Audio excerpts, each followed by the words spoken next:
தமிழகத்தில் 5 ரயில் வழித்தடத்திற்கு மத்திய அரசு ஏற்கனவே திட்டம் வரையறுத்துள்ள நிலையில் அதில் பல்வேறு குளறுபடிகள் உள்ளதாக குற்றச்சாட்டு எழுந்துள்ளது.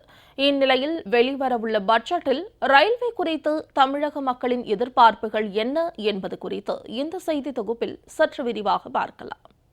ரயில்வே துறை கடந்த டிசம்பர் மாதம் வெளியிட்டுள்ள அறிவிப்பில் திண்டிவனம் முதல் திருவண்ணாமலை வரை 71 கிலோமீட்டரும், அத்திப்பட்டிலிருந்து புட்டூர் வரை 88 கிலோமீட்டரும், மொரப்பூரிலிருந்து தருமபுரி வரை 36 கிலோமீட்டரும், மன்னார்குடியிலிருந்து புதுக்கோட்டை வரை 41 கிலோமீட்டரும், தஞ்சாவூரிலிருந்து புதுக்கோட்டை வரை 52 கிலோமீட்டரும் என மொத்தமாக 288 கிலோமீட்டர் தூரம் ரயில் வழித்தடம் அமைப்பதற்கு 903 ஏக்கர் கையகப்படுத்த வேண்டும் என கூறப்பட்டுள்ளது.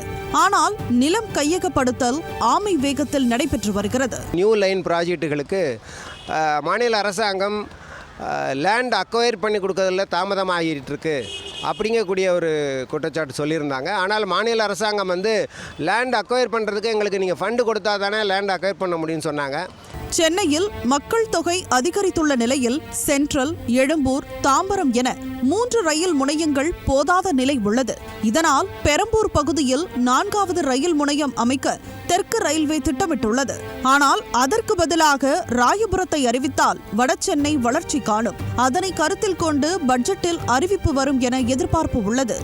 சென்னையில் 4வது முனையமா வர வேண்டும் மக்கள் விரும்பினது ராயபுரம். பின்தங்கி இருக்கின்ற வடசென்னை மேலே வர்றதுக்கு ஒரு வாய்ப்புள்ள இடம். அதனால அதை ஒரு பரிசீலனையில் எடுத்துக்கணுன்றது மக்களுடைய கோரிக்கை. எழும்பூர் ரயில் நிலையத்தில் உள்ள நகரும் படிக்கட்டுகள் நகராமலேயே உள்ளன. அத்துடன் பல ரயில் நிலையங்களில் இன்றளவும் சிசிடிவி கேமரா, முறையான கழிப்பிட வசதி இல்லை. திருச்செந்தூர் வழித்தடத்தில் ஆறுமுகநேரி என்ற இடத்தில் ரயில்வே மேம்பாலத்தின் தேவையும் முக்கியமான ஒன்றாக உள்ளது. எக்மோர் ரயில் நிலையத்தை பார்த்தீங்கன்னா இன்னைக்கு லட்சக்கணக்கான மக்கள் பயன்படுத்தக்கூடிய வாய்ப்புள்ள அந்த ரயில் நிலையத்தில் எஸ்கலேட்டர் கிட்டத்தட்ட பார்த்தீங்கன்னா வருடக்கணக்கில் ஒரு 3 வருஷமா அந்த ஒரு எஸ்கலேட்டரை தவிர மீதி ஒரு 2 எஸ்கலேட்டர் பணியிலே தான் இருக்குது ஒழிய அது பணி முடிந்த பாடில்லை. ரொம்ப வயசானவங்க அதில் ஏற இறங்க சிரமப்படக்கூடிய காட்சிகள்லாம் நம்ம பார்த்துக்கிட்டே இருக்கோம்.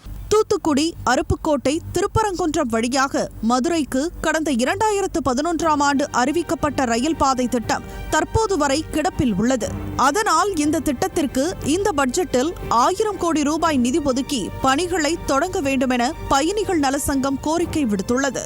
தூத்துக்குடி, அருப்புக்கோட்டை, திருப்பரங்குன்றம், மதுரை கடந்த 2011ஆம் ஆண்டு, அதாவது கிட்டத்தட்ட ஒரு 18 முதல் 20 கிலோமீட்டர் வரை தான் இந்த பணிகள் நடைபெற்றுள்ளது. மொத்தம் 143.50 கிலோமீட்டர்.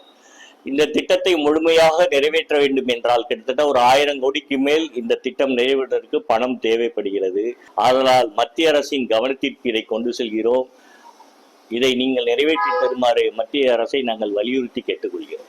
அதேபோல் திருநெல்வேலியிலிருந்து செகந்திராபாத்துக்கு விரைவு ரயில் விட வேண்டும் என்ற நீண்ட நாள் கோரிக்கை நிறைவேறுமா என்ற எதிர்பார்ப்பில் உள்ளனர் நெல்லை மக்கள். ரயில் பயணம் என்பது சாமானிய மக்களுக்கானது என கூறினால் அது மிகையாகாது.